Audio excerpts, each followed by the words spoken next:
Occasion ఏదైనా location ఎక్కడైనా తెలుగువారి వేడుక అంటే ఆలివ్ మిఠాయి ఉండాల్సిందే. 2029లో వైసీపీ బౌన్స్ బ్యాక్ కావడానికి ఏమాత్రం ఛాన్స్ ఉందా లేదా? ఇవాళున్న కోలిషన్ ఇరాలో ఢిల్లీలో the way see moving parts I see a tremendous opportunity for Andhra Pradesh. అంటే ఆంధ్రప్రదేశ్ ఇఫ్ చంద్రబాబు నాయుడు గారు కనుక ముఖ్యమంత్రిగా ఉండి అక్కడ బీజేపీ కూడా మెజారిటీ గవర్నమెంట్లు ఉండుంటే యాజ్ పర్ ప్రొసీజర్ మీకు వచ్చే ఫండింగ్ మీకు వచ్చేది డెవల్యూషన్ ద్వారా. బట్ ఉన్న కరెంట్ ఫైనాన్షియల్ మెస్లో it would have been an uphill battle to deliver the promises he has made. So ఇప్పుడున్న కోalition గవర్నమెంట్లో ఉన్న చంద్రబాబు నాయుడు గారు ఈజ్ ఎన్ ఏబుల్ అడ్మినిస్ట్రేటర్. ఒక మంచి అవకాశం కూడా సార్ చంద్రబాబు. ఇది నైస్ వే చెప్పాలంటే ఇంకా వెంకటేశ్వర స్వామి గారి ఆశీర్వాదం. తెలుగు ప్రజలకి వెంకటేశ్వర స్వామి ఇచ్చిన ఆశీర్వాదం. ఏడుకొండల స్వామి కాపాడాడు. ఇది అంటే నేను నా వ్యక్తిగత ఒపీనియన్ కాదు, నేను నీకు లాజికల్గా explanation. Correct sir logical explanation చెప్తున్నాను. ఎందుకంటే definitely will be tremendous funding opportunities. Amaravati అయిపోతుంది, పోలవరం అయిపోతుంది, అండ్ నేను at every effort central government కూడా నిలబడే అవకాశం ఉంది. Yes, everything will happen. So ఆ మొమెంటం వస్తుంది, పాజిటివ్ సెంటిమెంట్ వస్తుంది, ఆటోమేటిక్గా ఇండస్ట్రీస్ విల్ గో దేర్. ఈసారి 14-19 లాగా మిస్టేక్ అవుతుంది. 14-19లో కూడా నాకు ఇనిషియల్గానే నాకు తెలుసు అండి వర్కౌట్ అవ్వట్లేదని.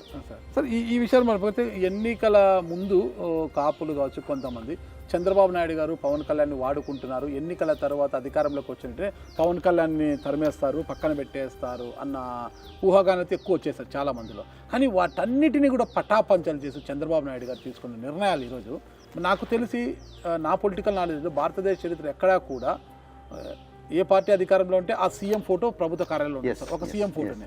కానీ ఇక్కడ ఈసారి మన భారతదేశ రాజకీయ చరిత్రలోనే ఏపీలో కూటమి అధికారంలోకి వస్తే సీఎం చంద్రబాబు నాయుడు ఫోటోతో పాటు డిప్యూటీ సీఎం పవన్ కళ్యాణ్ గారి ఫోటో కూడా ఖచ్చితంగా ఉండాలని జీవో పాస్ చేశారు sir.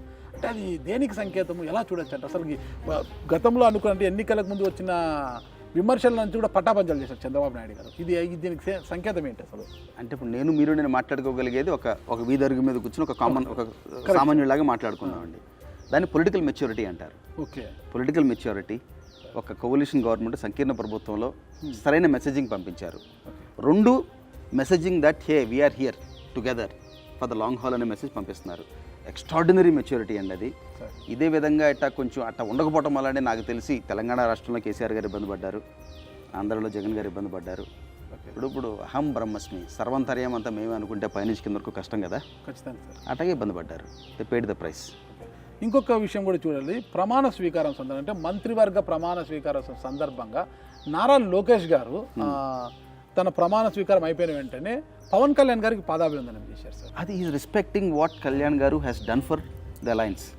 He is respecting what Kalyan garu has stood for his family personally. So hats off to both. Hats off to Kalyan garu for being consistent, hats off to Lokesh garu for showing his humility. And ఇవాళ gratitude ఎంతమందికి ఉంది sir సొసైటీలో? That is become rare species. ఇవాళ పని మంచి చేసిన దానికన్నా కూడా మంచిని అక్నాలెడ్జ్ చేసే వాళ్ళు రేర్ అయిపోయారు. ఖచ్చితంగా సార్. మేలు గుర్తుపెట్టుకున్న వాళ్ళు రేరిటీ అయిపోయారు. సో ఇవన్నీ వ్యక్తిగతంగా చెప్తున్నానండి. వ్యక్తిగతంగా ఇవాళ మనం ఇప్పుడు ఇట్స్ టూ ఎర్లీ రాజకీయాల గురించి మనం 4-5 ఏళ్ల తర్వాత మళ్ళీ 29లో మాట్లాడుకోవాలి. But the signs are very positive.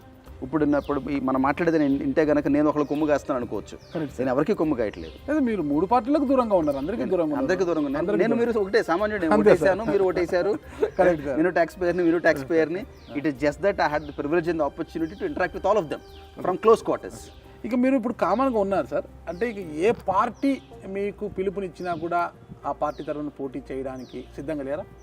అంటే 5 ఏళ్ళ వరకు మాత్రం sir I want to focus on developing the organisation. Okay, మీకు చెప్పాను కదా, this is the opportunity of lifetime. Next 10 ఏళ్ళు India will go through a golden phase. ఇప్పుడు మోడీజీ గారు అన్నారు చూసారా, నేను సువర్ణకాలం అని చెప్పి.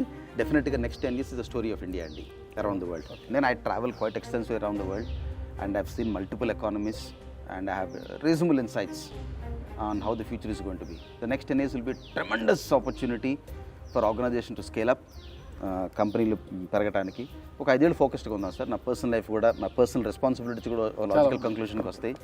అండ్ దెన్ తర్వాత అంటే రాజకీయాలకు వచ్చే అవకాశం ఉందంటారా? It is too early to say sir, but definitely I will do what ever it takes for the good for Telugus. అదే కాదు సార్, తెలుగు సమాజం కోసం 100%. ఎందుకంటే నాకు మోస్ట్ అప్సెటింగ్ మూమెంట్ 2014 మన రాష్ట్ర విభజన జరిగినప్పుడు.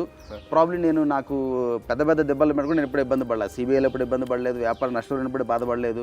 ఎందుకు ఆ రోజు మాత్రం the lowest point of my life was that.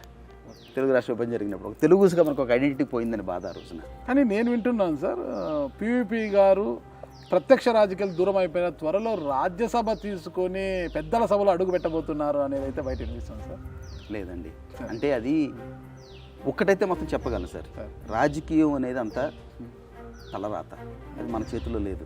ఖచ్చితంగా మన చేతుల్లో ఉందల్లా కష్టపడటం, వ్యాపారం చేయగలటం. రాజకీయం అనేది మాత్రం తలరాత, అది రాసుంటే ఎక్కడో ఉన్నవాళ్ళు ఎక్కడికో వెళ్తారు. మీకు చరిత్ర మొత్తం మీకు 100 ఎగ్జాంపుల్ చెప్పగలను సార్. ఇప్పుడు చంద్రబాబు గారు ఏదైతే తీసుకున్నారో నిర్ణయం, తనతో పాటు పవన్ కళ్యాణ్ గారి ఫోటో కూడా ఉండాలని జీవో ఇచ్చారు కదా సార్. ఒకవేళ అదే జనసేన వైఎస్ఆర్ కాంగ్రెస్ పొత్తు పెట్టుకొని గెలిచి ఉంటే, మళ్ళీ వైఎస్ఆర్ కాంగ్రెస్ పార్టీ జనసేన కూటమి అధికారంలోకి వచ్చింటే పవన్ కళ్యాణ్ గారి ఫోటో కూడా తన పక్కనే పెట్టాలని జగన్ గారు అనేవారా అని అంటే ఏమంటారు సార్? ఊహాజనతో కదా, హైపోథెటికల్ దాని మీద మాట్లాడుతుంది సార్. అది జరగదు. అంటే మీరు జగన్మోహన్ రెడ్డి గారు చాలా దగ్గర, మీరు చేసి పవన్ రెడ్డి గారు అంటే జగన్ గారు అంతా చాలా క్లోజ్గా ఉంటారు కదా. కళ్యాణ్ గారు కూడా నాకు క్లోజ్, చంద్రబాబు నాయుడు గారు క్లోజ్, లోకేష్ అంటే నాకు చాలా ఇష్టం, అందరూ క్లోజ్ అన్నారు. లోకేష్ గారు అంటే ఇష్టం ఎందుకు సార్? అంటే ఇప్పుడు బ్రూటల్ వర్క్ ఎథిక్ లోకేష్ గారికి, సార్ బ్రూటల్ వర్క్ ఎథిక్ జనాలకు తెలియదు. Brutal work ethic, extraordinary insights, extremely competent and able person. Suman టీవీలో మీ పర్సనల్ అండ్ బిజినెస్ ప్రమోషన్స్ కోసం కింది నెంబర్కి కాంటాక్ట్ చేయండి. సుమన్ టీవీలో మీ పర్సనల్ అండ్ బిజినెస్ ప్రమోషన్స్ కోసం కింది నెంబర్కి కాంటాక్ట్ చేయండి.